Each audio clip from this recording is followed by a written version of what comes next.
Salut à tous, c'est Gladys, j'espère que vous allez bien. Aujourd'hui je vous retrouve dans une nouvelle vidéo pour vous présenter tous mes achats et réceptions du mois d'avril. J'ai énormément craqué, donc j'ai pas mal de livres à vous présenter puisque j'en ai reçu pas mal en service de presse, vous avez pu le voir dans mon unboxing du mois d'avril, mais j'ai aussi acheté pas mal de livres et en plus de ça j'ai reçu des cadeaux. Allez, je vous présente ça tout de suite. Comme toujours pour ces vidéos, j'ai classé les livres par genre et par tranche d'âge. Je pense que c'est essentiel pour que vous puissiez vous repérer dans tout ça. Donc si jamais il y a des genres ou des tranches d'âge qui ne vous correspondent pas, n'hésitez pas à passer ces passages-là pour avoir la vidéo qui vous correspond le plus, tout simplement. Et d'ores et déjà, avant même de commencer cette vidéo, je vous le dis jamais, mais en soi, de temps en temps, ça fait pas de mal. N'oubliez pas de liker, de commenter cette vidéo et de vous abonner à la chaîne si jamais ce contenu vous plaît et si vous voulez en voir encore d'autres. On commence tout de suite avec le contemporain Young Adult. Dans ce genre-là, je me suis acheté Nos plus belles années de Clara Hérault, publié aux éditions Hachette. C'est un livre qui me fait terriblement envie, que je n'ai pas encore eu le temps de lire, mais qui ne tardera pas trop dans ma pile à lire, je pense. En tout cas, je l'espère, puisque c'est une histoire que j'ai trop envie de découvrir. Ici, on va y suivre Jade et Ambre, qui sont meilleures amies pour la vie et qui arrivent à l'université, qui vont être colocataires et tout ça, mais elles n'ont pas du tout la même vision de la vie étudiante. Pour l'une, être étudiante, c'est synonyme de fête, alors que pour l'autre, c'est vraiment se concentrer à fond sur ses études. Forcément, c'est un petit peu dissonant. Donc,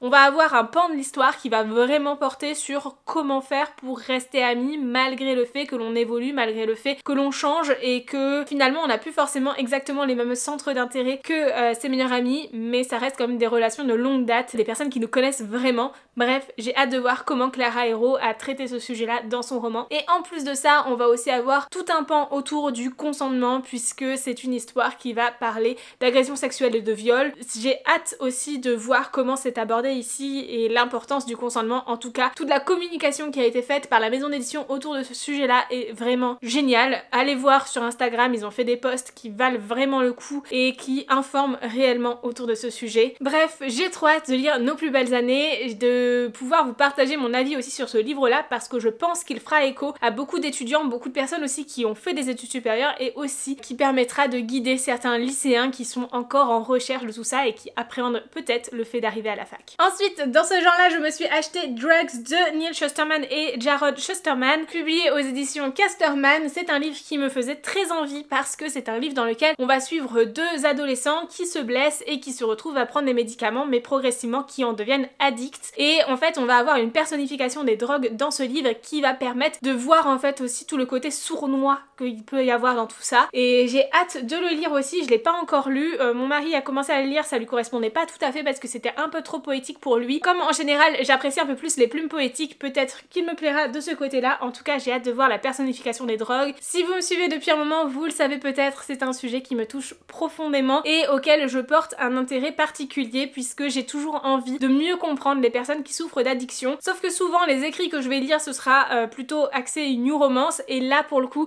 c'est vraiment un écrit young adulte, quelque chose qui permettra justement peut-être d'ouvrir un petit peu l'esprit aussi de certains jeunes qui malheureusement tombent dans les addictions. Et je pense donc que ça peut être très intéressant à lire, mais aussi très formateur, très éducatif, donc j'ai hâte de voir comment c'est traité ici pour peut-être pouvoir le recommander aussi à des adolescents qui ont besoin de mieux comprendre toutes ces problématiques là, pour mieux comprendre pourquoi ne pas aller vers les drogues. En contemporain young adulte également, j'ai reçu I Kissed Sarah Wheeler de Casey McQuiston, publié aux éditions Lumen, que je n'ai malheureusement pas encore eu le temps de lire, mais qui je sens va être génial. Ici on est sur une romance lesbienne dans laquelle on va avoir surtout une enquête au centre de l'histoire, puisqu'on va y suivre Chloé Green qui arrive dans un lycée, qui a envie d'être la meilleure du lycée et tout ça, sauf qu'elle est en compétition avec la fille du directeur, Sarah Wheeler. Sarah Wheeler l'embrasse et elle embrasse aussi d'autres filles avant de disparaître, et Chloé se met du coup à partir un peu à la recherche de tout ça, de comprendre pourquoi et comment Sarah a disparu du jour au lendemain. Bref, une histoire qui me tente beaucoup, que j'ai vraiment hâte de sortir de ma pile à lire, surtout là en ce printemps, c'est vraiment juste parfait pour lire à cette saison, donc j'ai vraiment hâte de m'y mettre. Je voulais vous mettre les BD à la fin, mais je me suis dit que celle-ci rentrait parfaitement dans cette catégorie. Il s'agit du Cœur en braille de Joris Samblin, Pascal Rutter, Annelise Nalin, publié chez Dargaud. C'est une BD à lire. Clairement, on est sur une histoire qui est juste merveilleuse, magnifique, un livre qui m'a troublée, un livre qui m'a emportée dans son histoire aussi, c'est un gros coup de cœur. Je vous en parle un petit peu plus dans ma vidéo sur 5 BD à lire, mais aussi sur mon compte Instagram, mais vraiment foncez, allez-y, lisez cette BD, elle est magnifique et j'aime beaucoup beaucoup les planches, on en a certaines qui sont très sombres comme celle-ci, d'autres au contraire qui sont beaucoup plus lumineuses, et surtout ma préférée de la BD, franchement cette planche est juste magnifique. Ici c'est une histoire où on va suivre deux adolescents au collège, Victor et Marie-Josée. D'un côté on a Victor qui se sent pas du tout intégré, qui a beaucoup de difficultés scolaires et qui n'arrive pas à rentrer dans les codes et dans les cases qu'on attend de lui. Et de l'autre côté on a Marie-Josée qui elle est une élève exemplaire mais qui a un souci, elle commence à perdre la vue, enfin ça arrive très vite, elle est atteinte d'une maladie qui lui fait perdre la vue. Le problème c'est que si elle perd la vue avant de passer le concours d'entrée au conservatoire, elle va devoir faire une croix sur son rêve d'être violoniste et donc elle va cacher ça, elle va cacher la rapidité à laquelle elle perd la vue et pour cela elle va demander de l'aide à Victor. Et en même temps ça va aider grandement Victor qui va prendre beaucoup confiance en lui et qui va s'améliorer aussi sur plein d'autres pans de son côté personnel ou même scolaire. Bref, c'est une histoire qui est magnifique, extrêmement touchant, les personnages sont très attachants, c'est sublime. Que ce soit à travers le texte qui est très poétique ou encore à travers les illustrations qui sont sublimes aussi, magnifiques, elles ont une touche de couleur et elles apportent vraiment quelque chose à l'histoire, elles nous font ressentir ce que ressentent les personnages. Si jamais vous n'êtes pas trop porté vers les BD mais que vous aimez ce genre d'histoire, ça peut être un petit pied d'entrée dans le monde de la BD parce que pour le coup c'est vraiment une merveille. On continue avec le contemporain mais cette fois-ci en New Adult, j'ai reçu On One Condition de Kay Brownberg, donc c'est le deuxième tome de la saga Sin publié chez Hugo New Romance. J'ai pas apprécié le premier tome malheureusement, j'adore les écrits de Kay Brownberg mais le premier tome n'était pas fait pour moi. J'espère sincèrement y trouver un peu plus de profondeur dans celui-ci puisque ce sont des tomes compagnons mais honnêtement c'est pas un livre que je mets en priorité dans mes lectures puisque je m'étais désistée de la demande de service de presse mais je l'ai reçu entre temps donc malheureusement c'est des choses qui arrivent. J'espère quand même trouver la force et le courage de le lire et peut-être l'apprécier, on ne sait jamais. Ici c'est une histoire dans laquelle à chaque tome on va suivre un frère différent d'une fratrie dont le père est décédé qui se retrouve du coup à la tête d'un empire familial, qui ont tout ça à gérer mais en plus de ça leur problème de cœur c'est quelque chose qui est très explicite, en tout cas je l'ai trouvé dans le premier tome et ce que j'avais pas apprécié c'était que je trouvais que les personnages n'étaient pas suffisamment approfondis, que voilà ça manquait en fait de profondeur de ce côté là et j'espère vraiment retrouver ça ici, sachant qu'on va suivre Ledger qui lui est vraiment anéanti par la perte de son père et qui est complètement bouleversé par tout ça et qui en même temps va se rendre à Cedar Falls, la ville de son enfance où il va retrouver du coup son amour d'adolescence, essayer de renouer avec elle, donc ça peut être une thématique intéressante, ça peut être vraiment sympa à lire mais j'espère sincèrement que ce sera beaucoup plus approfondi d'un point de vue psychologique surtout. On passe maintenant à tout ce qui est imaginaire et je vais commencer avec le jeunesse puisque j'ai reçu le premier tome de Magic Charlie de Audrey Alouette de chez Gallimard Jeunesse en format audio, donc ici j'ai que le livre papier à vous présenter parce que j'ai prêté mon CD audio à ma belle-sœur mais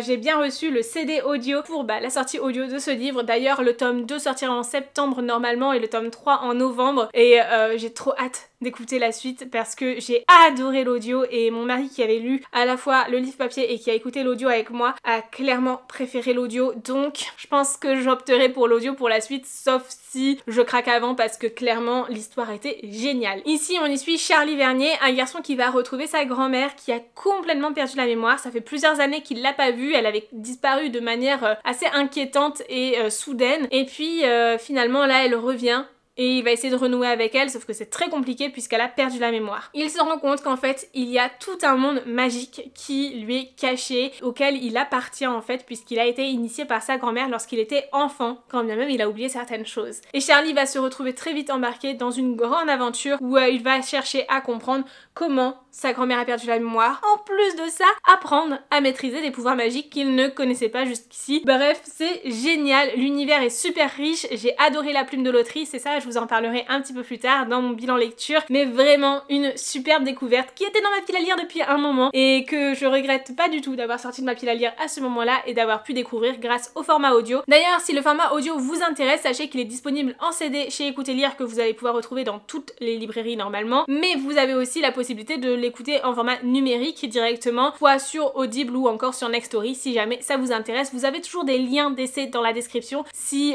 vous voulez tester les périodes d'essai et justement écouter gratuitement ce livre audio. En tout cas il était génial, hyper immersif, le jeu d'acteur a vraiment porté la plume de l'autrice et vraiment c'était incroyable, un coup de cœur. On passe maintenant au young adulte. J'ai un petit peu mélangé tout ce qui était fantastique, fantasy ou encore science-fiction parce que en fait je suis pas tout à fait au clair sur certains. Mais en science-fiction, j'ai lu La dernière histoire d'amour, donc Extincta de Victor Dixon, publié chez Pocket Jeunesse. Je vous remets la couverture du grand format qui n'a rien à voir. C'est pas un nouveau roman de Victor Dixon, c'est une réédition en format poche. Je le répète, je l'avais déjà dit dans une autre vidéo, mais je sais que j'ai vu la question passer, donc voilà, je préfère être claire là-dessus. C'était génial, encore une fois, j'ai adoré.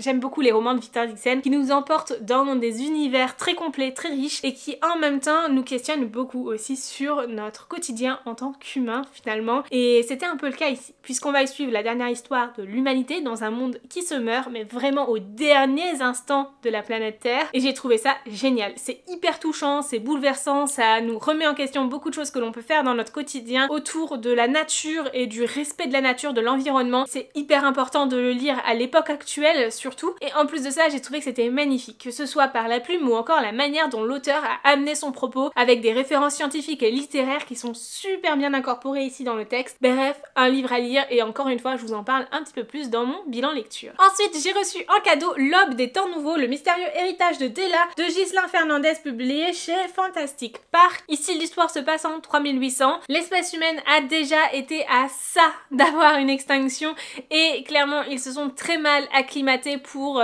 se remettre en fait de tous les changements climatiques qu'il pouvait y avoir. Et là, on va donc suivre des personnages qui vivent sous cloche et qui ont énormément de mal à prendre une place en fait dans cet écosystème très fragile et très tangible. Et donc on va suivre tout ça et en particulier Della, une jeune femme qui se retrouve finalement à avoir un peu la responsabilité du monde sur ses épaules. Je pense que ça peut être très très chouette et encore une fois un livre avec un message environnemental très fort. Ensuite, dans un thème un peu plus fantasy cette fois-ci, je me suis acheté les Chroniques des fleurs d'opale, donc La candeur de la rose. C'est un premier tome, une première partie d'un premier tome si je me trompe pas, et c'est de Inena, publié chez Raphaël Éditions. C'est un livre qui a l'air vraiment super chouette où on va suivre une jeune femme qui est destinée à devenir la future déesse et en fait quand son peuple a été complètement rasé, elle s'est retrouvée à être élevée dans un monastère. Sauf que ce monastère se rapprochait un petit peu plus d'une secte et elle était manipulée par le prêtre Sarine et on va suivre du coup l'éveil en fait finalement de cette jeune femme qui va prendre son envol. J'ai hâte de découvrir cette histoire qui a l'air vraiment super chouette. Ensuite, je me suis acheté Cemetery Boys de Hayden Thomas, publié aux éditions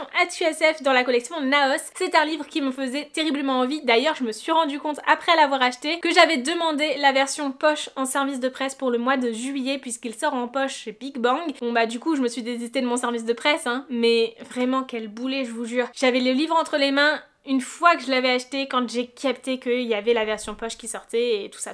Je vous mets la couverture du poche juste ici, elle est super belle et elle rappelle un peu plus l'ambiance du roman alors que celle-ci est un petit peu plus centrée sur la romance. Ici c'est une histoire dans laquelle on va suivre Yadrel qui est un brujo. Alors si les brujas, du coup les femmes qui ont ces pouvoirs là, elles peuvent guérir la population, les brujos eux peuvent communiquer avec les morts. Et Yadrel se retrouve un jour dans un cimetière pour ramener son cousin à la vie. En fait il ramène pas le bon fantôme à la vie. Je vous laisse découvrir tout ça, c'est une histoire où on va avoir aussi une homo-romance, bref, quelque chose qui me tente beaucoup, qui a l'air vraiment super chouette. En tout cas, moi j'ai hâte de le lire et de vous en parler plus tard parce que ça me tente terriblement. Je me suis également acheté Murmure de l'océan de Ophélie Duchemin, publié aux éditions Plume Blanche. C'est une histoire qui me tentait beaucoup parce que c'est une réécriture de La Petite Sirène, quelque chose que l'on voit pas souvent et j'aime beaucoup les sirènes en plus de ça. Et en fait, j'osais pas acheter ce livre-là et le lire parce que je pensais et j'étais persuadée qu'il fallait avoir lu Rose éternelle, donc la réécriture de La Belle et la Bête, qui vient juste avant celui-ci dans le cheminement de l'histoire. J'ai eu donc la chance de rencontrer l'autrice à Westurland et j'ai pu poser ma question justement et savoir si c'était des livres que l'on pouvait lire de manière dissociée ou non. Elle m'a répondu qu'elle avait fait en sorte que l'on puisse les lire séparément, mais que si on souhaitait lire tous les tomes, il était préférable de les lire dans l'ordre puisqu'il y a quand même un petit fil rouge conducteur entre tous, mais que si on voulait lire uniquement Murmure de l'océan, on pouvait lire uniquement Murmure de l'océan et ça m'a complètement convaincue puisque c'est vraiment cette histoire-là qui me tente. Ici on va suivre Yéline qui se retrouve à fouler les terres humaines pour se venger de tous ceux qui ont anéanti son existence et qui va rencontrer Eric. Le destin le met vraiment sur sa voie et pourtant rien ne se passe comme prévu et elle est complètement bouleversée par cette rencontre. Je n'en sais pas beaucoup plus mais j'ai vraiment hâte de découvrir cette histoire qui a l'air super chouette. Ensuite je me suis acheté Alunia, le premier tome, donc c'est de Thrift et c'est publié également chez Plume Blanche. Ici c'est une histoire dont je ne connais pas grand chose, j'ai demandé le résumé à l'autrice, je l'ai aussitôt oublié. De ce que j'ai retenu c'est de la fantasy, un monde complètement conçu de toutes pièces mais avec une part très importante de la technologie et ça m'attire énormément. Donc en fait rien que pour ça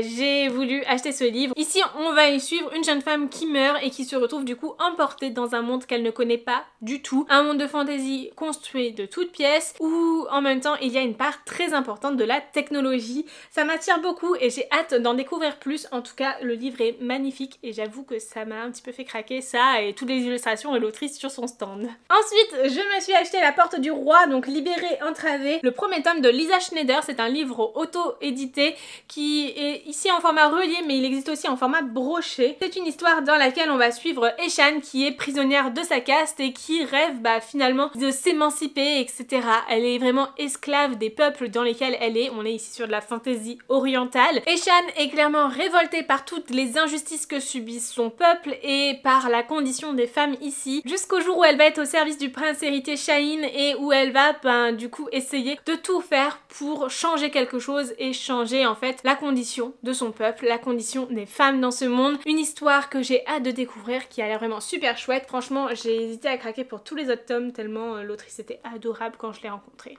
Mais je me suis dit que c'était bien d'être raisonnable et de ne prendre que le premier tome pour tester. Même si Louise des Affaires de Louise aime énormément ce livre, c'est un gros coup de cœur pour elle et je m'étais dit que je le lirais un jour et voilà. Déjà je l'ai, c'était une première étape, maintenant il reste à le lire. J'ai également reçu La Fiancée du Dieu de la Mer de Exio, publié aux éditions Lumen avec un sublime marque-page. Ici on est sur une histoire de fantasy asiatique. On va suivre Mina, une jeune femme qui se retrouve du jour au lendemain à devoir aller au fond des océans pour retrouver le dieu de la mer. Pourquoi ça lui arrive d'un coup et à elle? Puisqu'en fait c'est sa belle-sœur qui était destinée à faire tout ça. Sauf que elle est vraiment amoureuse de son frère et ne veut pas y aller. Donc Mina y va au sacrifice, mais elle n'est absolument pas préparée à tout ce qu'elle a à faire. Elle se retrouve alors emportée au royaume des esprits pour retrouver le dieu de la mer et mettre fin à une malédiction qui touche son peuple. Sauf que le dieu de la mer est endormi de manière magique et va falloir qu'elle fasse tout pour le réveiller parce que voilà, elle a un temps imparti et si elle reste dans le royaume des esprits trop longtemps, elle va s'y retrouver coincée. Ça a l'air génial. Vraiment, ça a l'air juste trop chouette et j'ai hâte de le lire. J'ai également reçu La Fille de la déesse de la lune de Su Lin Tan, publié aux éditions Stardust, qui lui aussi est une fantasy d'origine coréenne ou asiatique en tout cas. Ici, on va suivre Qingjin qui est la fille de la déesse de la lune et qui a vécu en fait toute sa vie complètement isolée du reste du monde, vraiment en pleine solitude. Sauf qu'au moment où ses pouvoirs célestes se réveillent, elle va devoir fuir la lune pour ne pas que l'empereur les découvre. Sauf que son principal allié c'est le fils de l'empereur céleste, donc techniquement son pire ennemi. Clairement c'est très compliqué pour elle, surtout qu'il va falloir qu'à un moment donné elle revienne sur la lune pour sauver sa mère qui est en grand danger. Bref, une histoire qui a l'air trop chouette, qui me tente terriblement et j'ai hâte de la lire, donc j'espère vraiment la lire prochainement. Le dernier roman young adulte que j'ai reçu c'est Redstone de Charlotte Embrun, publié aux éditions Big Bang. Ici c'est une histoire de piraterie qui a l'air trop chouette où on va suivre une jeune femme qui va se retrouver à bord d'un navire ennemi pour récupérer une pierre rouge qui rend son ennemi immortel et franchement rien que ça me tente terriblement, j'ai pas besoin d'en savoir plus. Savoir que c'est de la piraterie déjà, voilà, mais en plus de ça, savoir qu'il y a toute une magie qui est basée sur les pierres, ça m'attire énormément et j'ai hâte de découvrir tout ça. On passe maintenant à mes achats et réceptions, cette fois-ci en imaginaire adulte. Dans un premier temps, il y a La Couronne d'os doré de Jennifer Lamont Schultz, publié chez De Saxus. Je peux enlever sa jaquette, mais voilà. C'est le troisième tome du Sang et la Cendre qui m'a gentiment été offert par mon mari. Un livre que je ne vais pas lire de sitôt parce que clairement je l'ai acheté pour la collection puisque je n'ai lu que le premier en anglais et je voulais le relire avant de continuer la saga, donc j'ai un petit peu de temps. Mais je crois que le tome 4 sort à l'automne, donc ça me laisse un petit peu de marge pour avancer et être à jour dans cette histoire avant la sortie du tome 4. On y croit, on y croit. Ça va être compliqué de vous faire le résumé de ce tome 3, mais en tout cas dans le premier tome on suit Poppy qui est amenée à avoir un grand destin et du coup doit être protégée coûte que coûte pour être donnée aux dieux. Et en fait du coup elle a des gardes et tout ça et Poppy n'a jamais vécu réellement. En fait elle a toujours été un peu en captivité et surprotégée. Sauf que Poppy ne se laisse pas faire du tout et Poppy s'est déjà échappée plusieurs fois du château dans lequel elle est pour aller un peu explorer le monde et aussi des choses de la vie et rencontrer des hommes et tout ça. Mais le monde dans lequel elle vit court un grand danger et en fait du coup les gardes de Poppy vont être changés pour la protéger un peu mieux. Elle va donc être assignée à Hawk qui est rien d'autre qu'un jeune homme avec lequel elle a déjà eu une aventure et ça va être un peu compliqué pour elle sachant qu'elle est censée ne jamais avoir rencontré d'homme et qu'elle est irrésistiblement attirée par Hawke. Bref, une histoire dans un monde de fantasy qui mérite à être un peu plus développée dans le premier tome ou alors je suis passée à côté de quelque chose et en même temps avec une romance qui est très approfondie et quand même très explicite donc c'est pour un public adulte et averti. Également en romantasy adulte, j'ai reçu Glint, donc le deuxième tome de la saga d'Oren de Raven Kennedy publié chez Hugo dans la collection Romantasy. C'est ici la suite du coup des aventures d'Oren qui s'émancipe progressivement de l'influence du roi Midas sur elle. Oren vit dans un monde en guerre où plusieurs clans se font la guerre et où elle est vraiment captive du roi Midas qui a le pouvoir de tout transformer en or et qui l'a également transformé en or. Elle est clairement au service de Midas puisqu'elle est sa favorite et en plus de ça Midas il a tout un harem clairement autour de lui. Et Oren va essayer de s'émanciper mais de s'émanciper non pas seule mais en aidant aussi les jeunes femmes qui sont avec elle. Bref, une histoire qui est vraiment de mieux en mieux et j'aime énormément ce deuxième tome qui apporte vraiment une grande évolution dans l'histoire. Encore une fois, je vous en parle bientôt mais plutôt sur Instagram que sur YouTube parce que celui-ci c'est ma lecture en cours donc avant que vous ayez le bilan lecture du mois de mai, il y a un petit peu de temps. J'ai également reçu la Guilde des Ombres de Anatrice, donc première partie et deuxième partie du premier tome. C'est une histoire dans laquelle on va suivre des assassins elfides qui représentent la Guilde des Ombres. Ils sont clairement le bras armé de la déesse de la mort. On va y suivre une jeune femme qui se retrouve à avoir le don de la mort et à intégrer du coup la Guilde des Ombres. Sauf que c'est la première humaine et non pas elfe à intégrer cette Guilde des Ombres. J'ai hâte de découvrir cette histoire de fantasy qui est clairement de gros pavés. Je vais en avoir pour un moment pour lire tout ça, mais vraiment ça a l'air trop chouette et j'ai entendu que d'excellents retours autour de cette histoire là. Et on termine avec une BD que j'ai classée du coup du côté adulte parce qu'elle est quand même un petit peu glauque, on va pas se mentir. C'est le tome 2 de Fede 60s, donc l'ange de Manchester, publié chez les Humanoïdes Associés. J'avais adoré le premier tome qui, bien que les personnages n'étaient pas suffisamment approfondis selon moi, apportait vraiment quelque chose en termes d'univers fantastique où on a des fées qui sont incorporées à Londres et qui en même temps subissent énormément de discrimination puisqu'on a vraiment du racisme contre les fées. Et en fait c'est quelque chose qu'on va retrouver ici aussi du coup. Avec l'ange de Manchester, on va suivre une jeune fée qui se retrouve à aller à Manchester parce qu'elle rêve en fait d'intégrer la population humaine, elle trouve ça génial et du coup elle quitte sa forêt pour aller à Manchester et intégrer la population humaine. Elle fait des soirées, etc. Elle va en concert, c'est trop chouette. Sauf qu'elle se rend compte que certaines personnes disparaissent, dont une humaine dont elle a fait la rencontre et dont elle est tombée amoureuse qui disparaît du jour au lendemain et elle se retrouve à vouloir enquêter justement pour retrouver en fait cette personne-là qui lui tient à cœur et qu'elle a vraiment envie de retrouver et de comprendre pourquoi elle a disparu. Mais en tant que fée, eh bien sa voix n'est pas entendue et c'est très compliqué en fait rien que d'aller porter plainte au commissariat quand on est fée et qu'on n'a pas de papier humain. C'est super intéressant d'avoir encore cette discrimination envers les fées et du coup qui peuvent s'élargir en fait au racisme de manière générale, mais en tant que lecteur on connaît le coupable dès le début et c'est super intéressant de voir comment tout ça se goupille, comment Anan va arriver justement à découvrir en fait tout ce qu'il s'est passé et surtout à sauver cette personne qu'elle aime tant. C'est une histoire que j'aime beaucoup, j'ai passé un excellent moment de lecture même s'il y a des passages qui sont quand même sombres ici et clairement je vous la recommande si vous aimez le côté fantastique avec des enquêtes et que vous recherchez pas forcément des passés en fait des personnages qui sont très approfondis parce que c'est vraiment le petit point faible de ces BD là. Je trouve que c'est pas suffisamment approfondi du côté historique des personnages. Donc voilà ce que ça donne vraiment. C'est très lumineux mais en même temps en termes de traits j'ai trouvé ça un petit peu fouillis, un peu brouillon. C'est pas forcément les illustrations que j'ai préférées, j'ai trouvé que les couleurs étaient très belles mais les traits étaient quand même plutôt fouillis malheureusement. Ça m'a pas fait ressentir énormément d'émotions de ce côté là. Heureusement qu'il y avait le texte pour rattraper le tout. Il faut savoir qu'à chaque BD de cette saga en fait on va changer d'illustrateur et de scénariste mais aussi de personnages principaux puisque ce sont pas du tout des BD qui se suivent ou qui ont des histoires avec des points communs ou un fil conducteur. Non, vraiment pas. Et du coup, ça peut être à la fois déroutant pour certaines personnes mais en même temps super intéressant pour compléter l'univers, tout ça. Donc ça dépend vraiment de comment vous voyez les choses et de ce qui vous attire ou non dans les BD. Voilà donc pour mes achats et réceptions du mois d'avril. Clairement j'ai trop craqué, que ce soit en demande de service de presse ou encore en livre que j'ai pu acheter. La preuve, je termine la vidéo avec une tour de Pise, c'est n'importe quoi. J'espère être plus raisonnable en mai mais vu comment le mois a déjà avancé, je suis pas trop sûre que ce sera le cas. En tout cas, j'espère sincèrement que cette vidéo vous aura plu. N'hésitez pas à me dire en commentaire quels sont vos derniers achats ou si vous avez lu ces livres, ce que vous en avez pensé. Je suis toujours curieuse de découvrir vos avis sur ces livres-là avant même de les lire pour certains, parce qu'il y en a d'autres que j'ai déjà lus, heureusement. Et sur ce, en attendant la prochaine vidéo qui sera mon bilan lecture du mois d'avril, je vous souhaite de très belles lectures et je vous fais de très gros bisous. À très bientôt, ciao!